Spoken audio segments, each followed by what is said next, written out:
Welcome to the Learning Pines YouTube. We hope this video helps.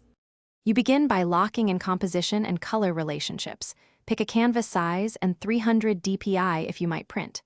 Once chosen, block in broad flat color shapes on separate layers so you can edit without lines. Use hard edge brushes to define shapes, then group local color layers with clipping masks to keep colors contained. Make sure to name layers and set base fills at 0. 5-1. 0 opacity where you want subtle blends. This gets you working on form, not outlines. Now refine form by building a 3-level value system. Darks, mids, highlights. That's how you read edges without lines. Use soft brushes and low opacity strokes for subtle form transitions, and apply gradient maps or overlay layers to lock color harmony. Employ multiply for shadows and screen or color dodge for luminous highlights, blending with smudge or a soft round brush. Replace drawn outlines by increasing local contrast or shifting color temperature at edges. This is why the eye reads a boundary without a black line.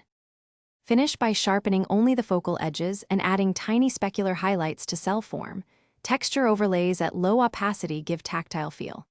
Once done, flatten copies for export but keep a layered PSD for edits. Export a full-resolution PNG and a 50% scaled preview for web.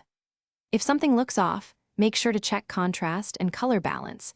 If edges appear muddy, boost local contrast and refine with a hard brush on a mask. That quick fix restores clarity without redoing painting. Thanks for watching.